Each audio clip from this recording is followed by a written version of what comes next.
Sako Media, tunaangazia maisha, tunaandika kesho. Hatukujua sisi mpango wa mwalimu, hatukujua mwalimu amepanga kitu gani, na hatukujua vile vile mwalimu anajiandaa na nini kuelekea katika mchezo huu. Changamoto iliyopo ni kwamba sisi tulikuja na matamanio makubwa sana, mashabiki tulitamani, tulitaraji na tulitegemea tungemfunga goli nyingi sana, alafu baada hapo tuwe tumefurahi. Lakini mwalimu alikuwa na mpango wake, na mpango mwalimu ndio mpango wa kuheshimika. Tumetimiza malengo, mnyama ameenda hatua makundi, inatosha kabisa. Tumeshazoea ama umekuwa ni utaratibu wenu wa kawaida sana kufuzu katika hatua hii ya group stage. Semaji, ukitazama kikosi sasa watu wapi mliokuja msifanye vurugu. Ukitazama kikosi cha mnyama sasa hivi, matumaini yapo ya kucheza nusu finali? Ya, matumaini tunayo makubwa sana kwa timu hii tuliyokuwa nayo. Kwanza tazama namna ambavyo wachezaji wanajitoa, wachezaji wanajituma, lakini angalia namna ambavyo tuna mwalimu mjanja kweli kweli. Ingekuwa ni mwalimu mwingine angetaka sifa za kusema ya kwamba huyu nishamgonga 3, sasa wacha na leo nimwekee full mkoko ni mgonge 7 nyingine ziwe 10. Lakini mwalimu akapiga hesabu, nataka kitu gani hapa? Nataka kufuzu, nimefuzu. Na baada ya hii leo kitu gani kinafuatia?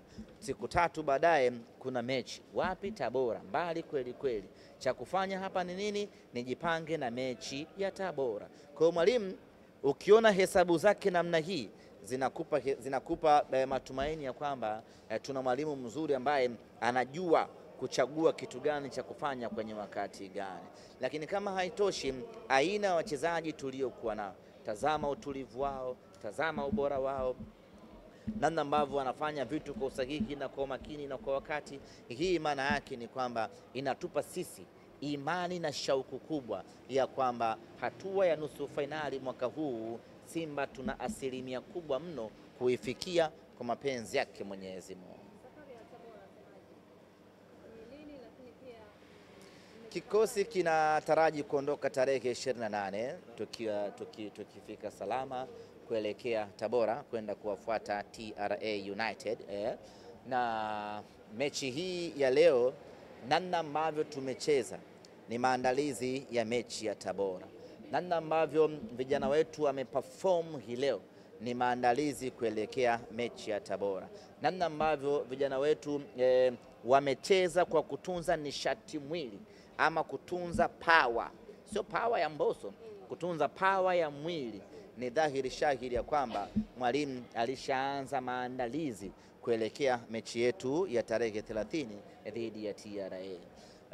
Hakukuwa na maana yoyote ufunguke, utumie nguvu kubwa, vijana wapambane, wapishane, alafu baada ya mechi watu wamechoka, unakuja kucheza na TRA, unamkuta yuko fresh na nguvu ya kutosha, alafu wewe umecheza unaenda kiwanjani hauna nguvu ya kutosha kwa sababu uliitumia kwenye mechi ya ligi mabingwa Afrika. Unaingia kiwanjani unacheza vibaya, unapata sare ama unafungwa, inakuwa haina maana yoyote.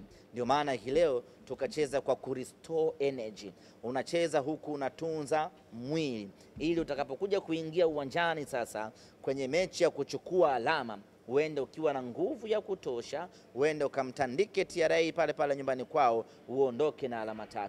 Huna sababu ya kutumia nguvu kubwa wala akili kubwa kwenye mechi ambayo tayari umeshafuzu. Kiuhalisia sisi tulifuzu tangu tarehe 19 ya mwezi wa 10. Leo tulikuwa tunafanya sherehe tu ya kuingia hatua ya kundi kwa mara ya 7 mtawalia. Lakini umefurahi kwa timu zote 4 kufuzu, semaji? Swali lako la mwisho. Nani? Christina Mwagala. Ya, ni mechi ngumu against TRA. Always tukicheza na wale mabwana mechi yetu inakuwaga ngumu kweli kweli. Wana timu nzuri, wana confidence ya kutosha, wana morali, wanapambana kweli kweli, ni wapambanaji. Ni timu ngumu, ni ngumu sana, lakini sisi tunakwenda kwenye mchezo huo kwa tahadhari kubwa, na ndio maana unaona hata mechi ya leo tumecheza Benjamin Mkapa, tunacheza na Nsingizini ligi ya mabingwa Afrika, lakini akili yetu inamuanza TRA. Tunaanza maandalizi yetu, tumeanza mipango kwenye mechi hii kuelekea mchezo wetu huo, kwa sababu tunafahamu ugumu wake, lakini tunaamini kwenye ubora tuliokuwa nao na meneja wetu mtaalamu kweli kweli, tunaamini atatuvusha salama kwenye mdomo wa TRA. Vipi lakini swali langu hujanijibu msemaji? Swali lako linasema umefurahishwa na timu zote 4 kufuzu? Timu 4 za Tanzania zimefuzu kwa mara ya kwanza. Kwanza inatakiwa vilabu vyote na wadau wote wa mpira Tanzania waipongeze Simba Sports Club. Wote wadau wote wa mpira wanatakiwa kuipongeza Simba Sports Club. Simba ndio tumefungua milango ya timu za Tanzania kutamani kwenda kushiriki kwenye michuano ya kimataifa. Miaka michache huko nyuma timu zote zilikuwa zinawaza kushindana locally. Hakuna ambaye alikuwa na shauku ya kwenda kushindana kimataifa. Kila mtu alikuwa anawaza tufungane wenyewe kwa wenyewe.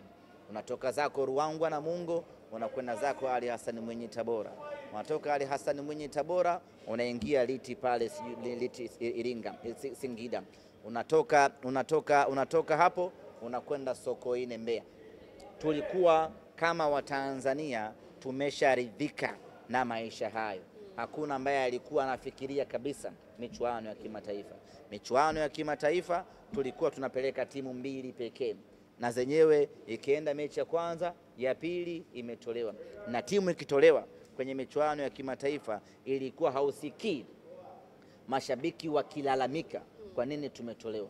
Hata kama itatolewa na timu dhaifu, ili mradi tu ni timu ya nje, iwe Kenya, iwe Uganda, iwe Malawi, iwe Mozambiki, ili mradi imetolewa na timu ya nje, Watanzania tulikuwa tunaridhika kama hakuna ambacho kimetokea.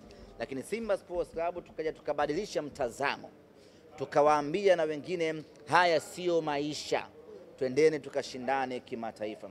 Hawakutuelewa mwanzoni, lakini baada ya mnyama kuanza kutupa karata yake kwenye michuano ya kimataifa, hatimaye kila mmoja sasa na yeye akatamani, na mnyama alivyozidi kusogea mbele ligi. Kasako Media, tunaangazia maisha, tunaandika kesho.